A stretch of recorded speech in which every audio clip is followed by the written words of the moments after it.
Hello there, I'm Rodrigue Delrue, community developer on Crusader Kings 3, and welcome to our monthly video updates during which we discuss the development of the game. This one is a bit special because we're working from home, so we kinda had to merge the month of April and the month of May together. In April, we chatted about religion and how you can create your own custom faiths, and also how to reform when you're a pagan.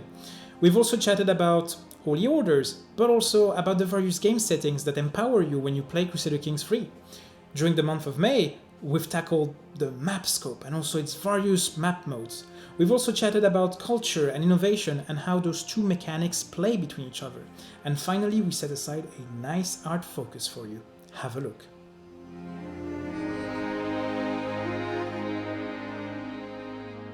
First, I sat down with Sean, content designer here at Paradox, and we discussed religion and what they are made of.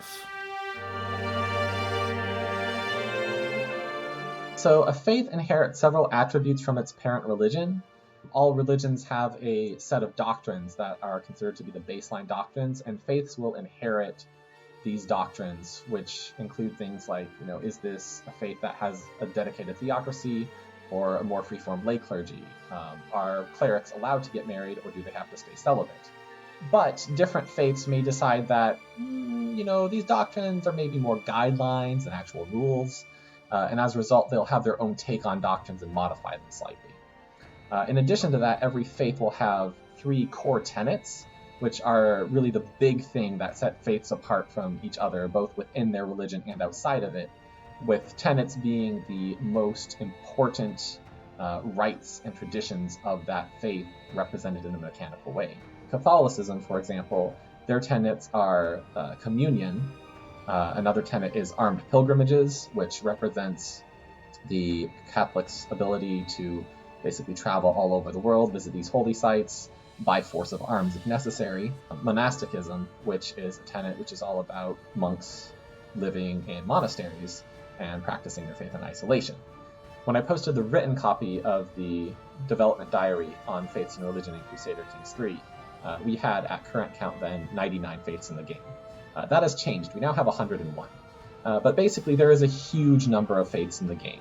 Beyond that, we've put a lot of effort into making sure that the huge spectrum of faiths across the world are well represented. So doctrines are very important for defining what is and is not accepted in a faith. They are not quite as impactful as tenets, because tenets are the big things that set faiths apart, but doctrines still play a very important part. Each doctrine will govern a specific aspect of society and basically dictate what is and is not acceptable regarding that aspect. Holy sites are the locations in the world that are sacred to a specific faith. But what each holy site does is, when it is controlled by a faith, that control gives a small bonus to all adherents of that faith. So one of our goals with the faith and religion system in Crusader Kings 3 from the outset was to make it extremely moddable. The script files are extremely easy to access and set up. You can change every single doctrine for every faith in the game.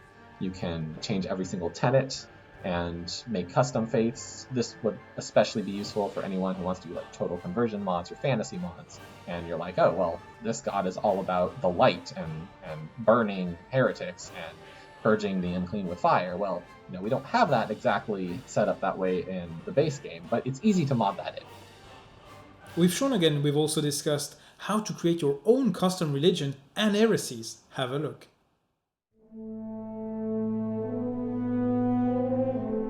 You can actually create your own custom faith within a game of Crusader Kings 3. And what this entails is you will have a faith creation screen that you can open at any time, even before you meet the requirements to create a faith, just to sort of preview what your options are and see what kind of faith you could create if you wanted to do that. All three tenets of your faith will be customizable, as well as all the doctrines of your faith. You can name your faith, as well as input what its adherents will be called, and also set the icon for your faith, so how your faith will show up on the map.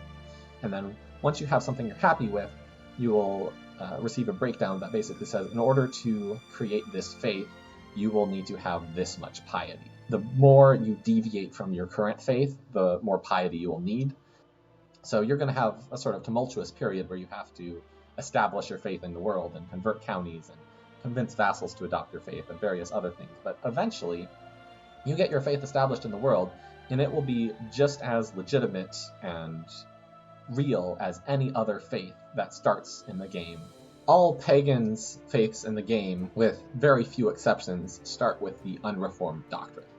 And what the unreformed doctrine basically means is that this faith, it has a large group of practitioners who nominally follow this faith, right? They believe in the same gods, they share the same values, but it is not an organized faith. There is no theocratic hierarchy, there is no official scriptures, there's nothing to say this is the faith. You can't deviate from this. So as a result, unreformed faiths are not vulnerable to heresy, but they suffer several other penalties if you are trying to establish that organized system. And as a result, if you have feudal vassals with an unreformed faith, all of your feudal vassals are not going to be quite so inclined to believe that, yes, this is the will of God, yes, I'm following you righteously. So you have to be a lot more strong-arm them into going along with you want. So they'll have a negative opinion of you for following your unreformed faith.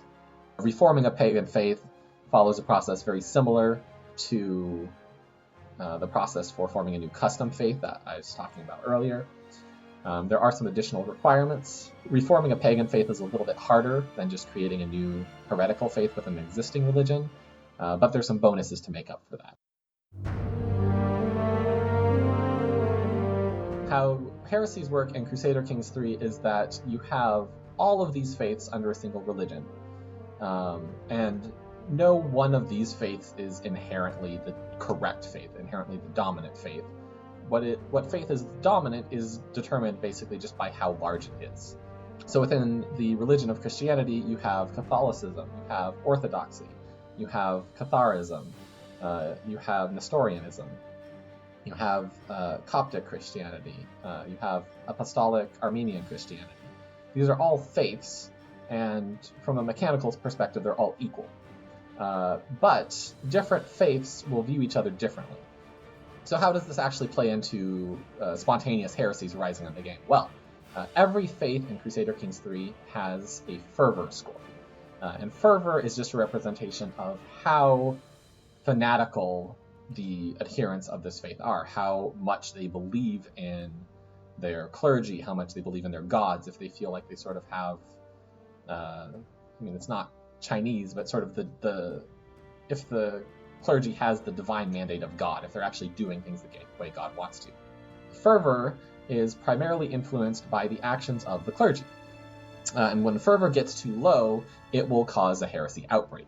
When this happens, basically a group of lords or ladies of that faith will go, hey, what these priests are doing is not cool. They're not following the will of God. We are going to break away and form our own faith.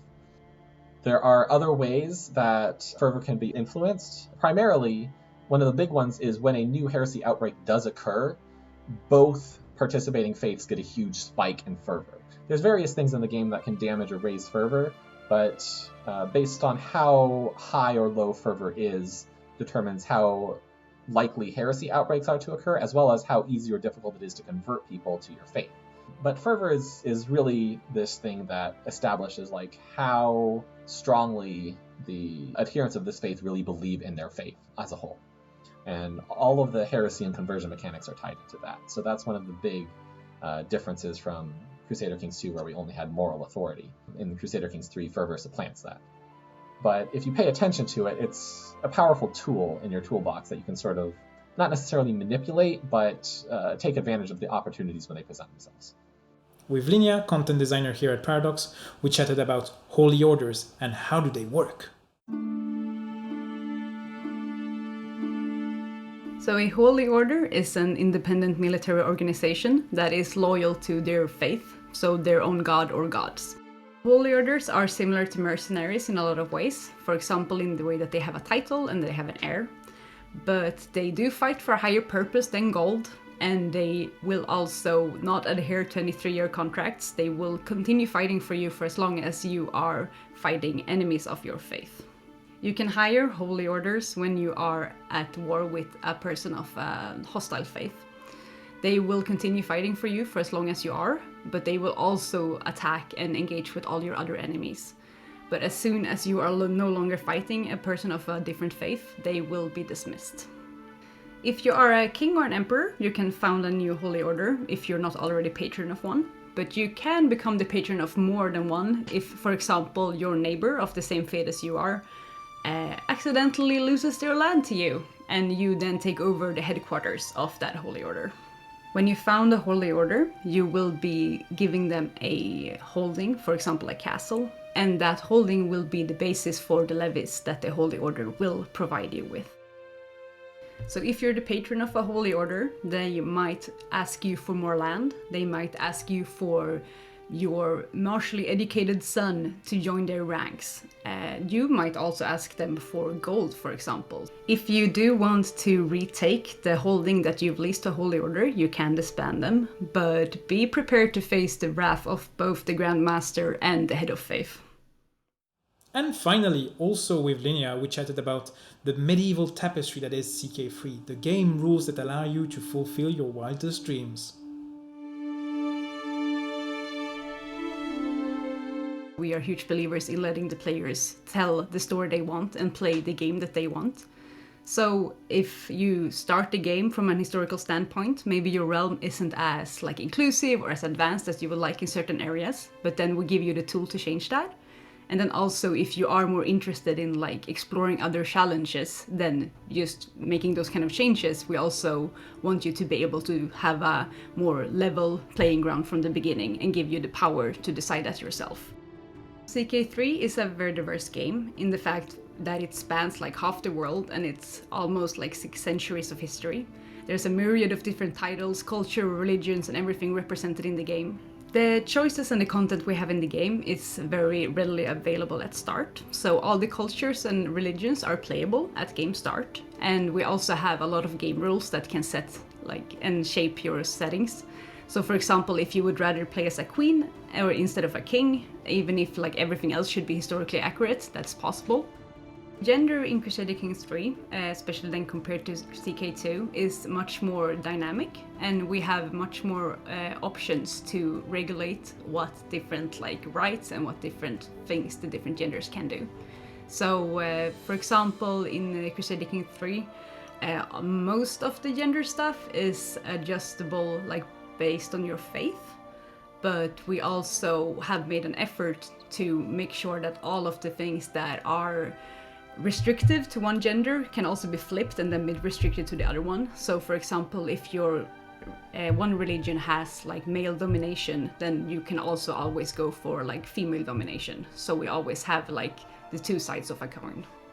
For women in Crusader Kings 3, we thought it was interesting to more accurately model the position they actually had in a lot of medieval society.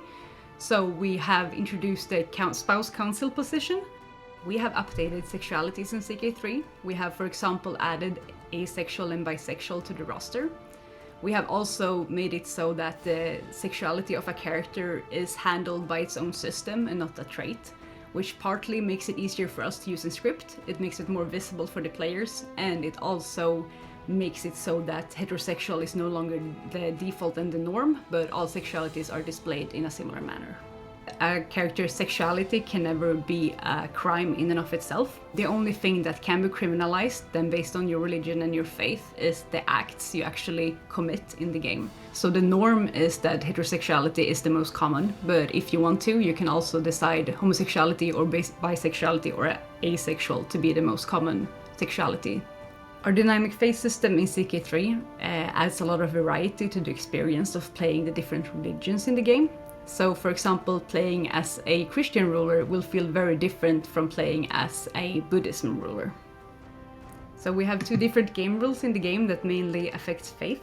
For example, we have the randomized faith one that lets you basically set the religion of all ruler characters in the game to random. So you will see people of very foreign and exotic religions show up in unexpected places. We also have the faith acceptance one that is basically a decider for how okay you are with other religion. Ethnicities and cultures in CK3 are more diverse than they ever were in CK2. We will both have a more varied portrait system, so you will actually see the differences. And then we also will have more seamless blending between them. So marrying between cultures will actually produce children that look like their parents. With Emil T. Sander, Senior QA on Crusader Kings 3, we chatted about the map scope and its various map modes. Terrain plays a very big part in CK3, because not only does it affect combat in the way you're used to, in the sense of you gain different advantage bonuses in, say, mountains or other rough terrain types, it also affects combat width, which has a significant impact on where you want to fight with your armies. For example, a large army is going to favor open and spacious terrain types, while a small but albeit a powerful army wants to fight in rough terrain types to utilize their combat width to maximum effect. And then it also has a big impact on which kind of buildings you may construct. Buildings will vary a lot from one terrain type to another and affects the different bonuses you get and the various economical output and whatnot. In total, we have, I think, 14 different terrain types. Some of them are just slight variations from each other. You can have, say, farmlands, which allows you to have a huge economical boost and allows you to construct a lot of tax buildings.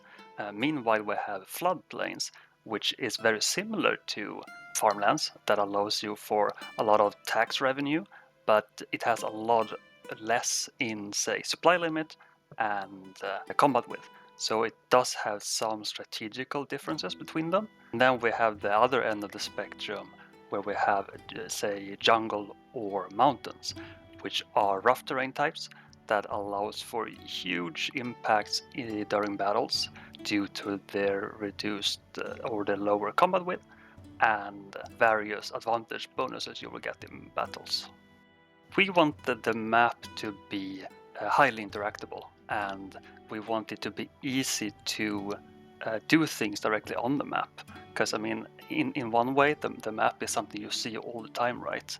So, depending on which map mode you have selected, say the Faith map mode, you can actually click and actually select all of the different faiths you have visible before you, and to open the faith view, and you can see all the details straight away.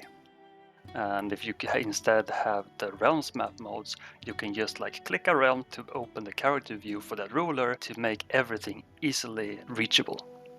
Realms map mode is going to be your bread and butter map mode. It's where you will most likely spend most of your time in, as it will usually have all the accessible information that you're going to want on almost like on a day-to-day basis, if you will, as it will allow you to, when you're zoomed in, see the terrain for what it is, easily distinguish rivers from one another, and give you a lot of information to make tactical decisions when you are fighting in a war. Meanwhile, if you zoom out, you get the political layer. It will provide you with the typical political map mode you're used to, as we will show realms for what they are in their different colors, making everyone easily identifiable. Zooming out further, you get this very fancy overview in the form of a paper map. The paper map is visible when you zoom out, regardless of your map mode of choice. One of the biggest differences in CK3 compared to CK2 is that we now have baronies on the map, which kind of forced us to go with like a new approach and rework the map essentially from the ground up, because now we don't have counties being the single lowest entity we have on the map in the shape of provinces. Even if we had a lot of information to go on, we did a lot of additional research to make sure that the map is historically accurate and as good as it possibly can be. We have a number of special buildings spread out across the map in different locations, and most of them are very historically important in one way or another. Say, take France for example. One of the most iconic cathedrals of the time frame, the Notre Dame, felt like an obvious choice to include. So it's not gonna be built from the get-go when you start a new campaign, but as you progress, you will be able to build the iconic cathedral. Another great example would be the Alhambra, which is a small fortress ruin at game start, but you can upgrade it later to not only get impressive fortifications, but also gain some other cool bonuses to it. And combined with being located in mountains, it offers some of the most impressive fortifications available in the game. Despite Europe being kind of a focus for us, we want to spend a lot of time on all continents. So we spent as much effort in doing a lot of new research and reworking the entirety of the Middle East as well. We have special buildings there as well, with like the House of Wisdom in Baghdad, and a lot of cool terrain features, like with the mountains in Persia, to a lot of floodplains along the major rivers in Iraq. Africa has seen some of the greatest map additions in the entire game. Not only do we no longer cut the sub-Saharan kingdoms in half, but we also include like the entirety of the Golden Coast, which adds a lot of different playable options with several new faiths. You have plenty of new cultures to pick from. We even made the Niger River into a major river, so you can sail it up and down to ferry troops quickly back and forth, if you will. You have a lot of cool buildings, not only in like your traditional Ghana, but you also have some smaller, pretty impactful realms, say in Benin, where you can play a fairly well-developed for its time ruler with the walls of Benin as a cool fortification, a special building. The Far East is maybe hasn't seen as much new additions as Africa, but we have extended the map border slightly, so we actually have the entirety of Tibet instead of cutting away the most eastern parts of it like we did in CK2, which also made it natural to extend a bit more into Mongolia, as well as including the areas of Burma to extend the playable area next to India slightly as well. With Yuan, content designer here at Paradox, we chatted about culture and innovations. As in CK2, culture affects characters in the form of an opinion modifier. Characters who are part of the same realm but who have different cultures will like each other somewhat less, with characters who are part of the same culture group but not the same culture within that group having a bit of a reduced modifier. Culture now affects your realm somewhat more drastically, as we have county opinion in CK3, or popular opinion, meaning that the peasants will get uppity if they're not ruled by someone who shares their culture.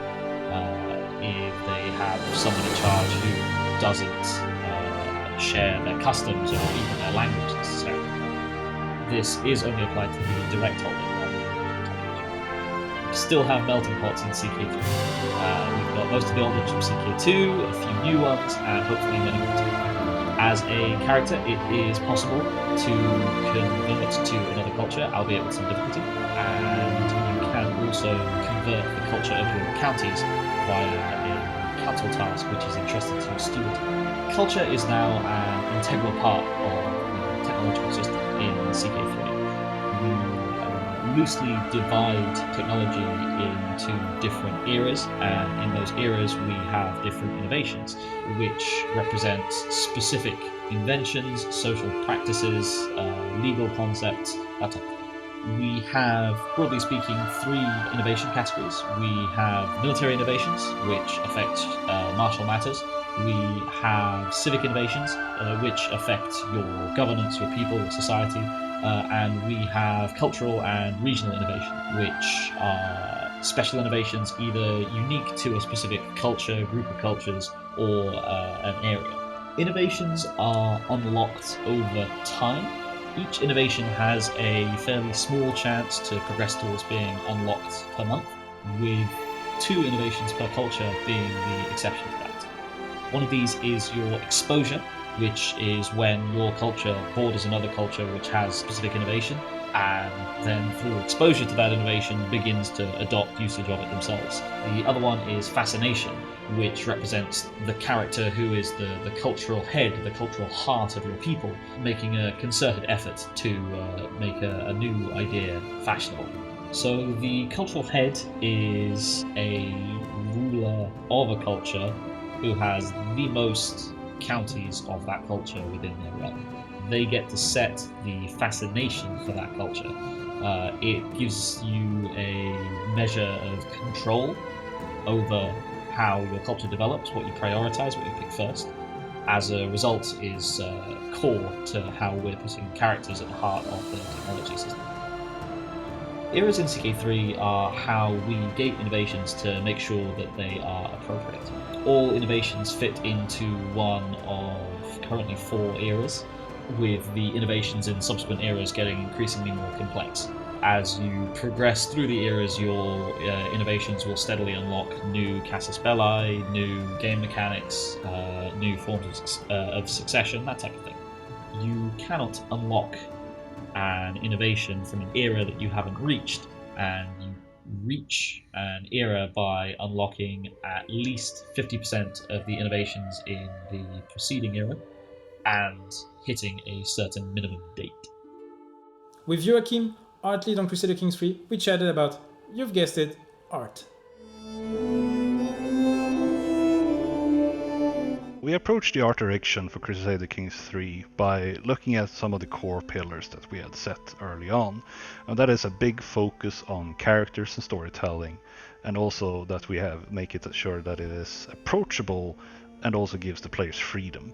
Reinforcing that through art has been one of the main goals of the art direction. The first pillar is the role-playing experience, where we want players to actually live into the characters. This is visualized with our new character portraits that we've created for the game.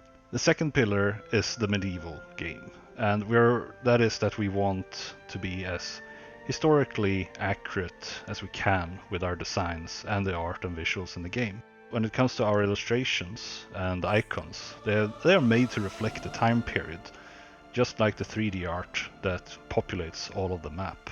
When it comes to clothing, we've based that on reconstructed sewing patterns that still exist from the medieval period, or from pieces of clothing that have survived since that era. The third pillar is the rough world, and Crusader Kings is not a game for all ages. It is a world where you live very dangerously, people do terrible, terrible things, and this is also something that we have reflected in the somber palette and the overall mood of the game. The characters that you will be encountering in this game will be very varied, and they will reflect a lot of the life experiences that they've been going through. Their traits, their clothing will all be representative of where they come from and what their current status in life is. The real test was to make the characters evoke emotions and for you to be able to read their emotions, because we wanted to feel satisfying throwing a rebellious snowball into the dungeon, or to feel sad for the actions you take against an innocent character in order to further your goals or safeguard your dynasty. Animations were quite a challenge, because we wanted to convey a character's emotions and state of mind, but at the same time they have to be discreet as to not be pulling the player's attention away from the gameplay. The poses and idle animations are there for you to be able to immerse yourself, and they are not there to be silly or create slapstick. Generally, the character has a pose that reflects their personality and the situation that they're in. When an event pops up, we showcase the characters involved and how they feel about the current event, the proceedings, and this is set against a backdrop to kind of help you tell where in the world they currently are. These backdrops, they have a detailed but hand-painted style that is made to complement the character portraits. We have several unit types that will be moving around on the map. From these we have Western Europeans, the Byzantines, the Middle Eastern North Africans, northeastern European pagans, Indian units, as well as some for the Turco-Mongols. All these units have 3 visual tiers, and each one they become more armor-clad and sophisticated to represent essentially the quality of the army that's out on the field. We have also added a lot of new animations, so there is now not just movement, attacks, and sieges, but the armies will actually cheer when they win a great battle. They will bang their shields as they're attacking and sieging a city, and an army that's on the losing end of a battle will be battered and bloody as they're being chopped up by the other troops. On the map, you will have a lot of holdings, and these are represented by different castles and churches and cities. And these are the way these are created are they're essentially the center. Don't have them to begin with, but once constructed, they will show up and showing what kind of variety they are. As a holding progresses, there will be some subtle changes to it as the core becomes upgraded, and if you build walls will be raised around the holding. Crusader Kings is a very information-heavy game, which means that we want to fit in a lot of information in the terrain map. And this applies not only to holdings, but we also want it to be very clear what kind of terrain type is in the province, which means that we put a lot more effort into making sure that each province looks the part of the kind of terrain you will be facing if an army moves through it. And it also will affect what kind of buildings you can have in the holdings. A lot of people also seems to have appreciated the first look of our new top zoom level, the paper map, which we have created to look the part of an old medieval-ish map. So the art department have been working in close collaboration with our UX department to make sure that the user experience is a lot better. The UI has been constantly iterated upon, as we see it as both a challenging thing for us, but we want to make it less challenging for our players to be able to acquire all the information they need from our UIs and to efficiently be able to play the game. We have totally overhauled the coat of arms system, and we have done this by poring over history books and contemporary armorials, and to make sure that we're both adhering to the rules and to the designs of the area. And to add upon that, we have also designed unique coat of arms for thousands of titles and dynasties in the game. We achieved our goal of making feudal European heraldry as accurate as possible, but we also wanted to go into extra depth for all regions, as not all regions were actually using the same kind of heraldic rules. For example, for the eastern steppe folks of the Mongols and the Turkish peoples, we instead turned to, for example, Tamga symbols instead. And that is it for the months of April and May. If you want to know more, just click on the links below to get the full dev diaries that were published throughout those 2 months. And if you feel like pre-ordering Crusader Kings free, just go on crusaderkings.com. I'll catch you next month.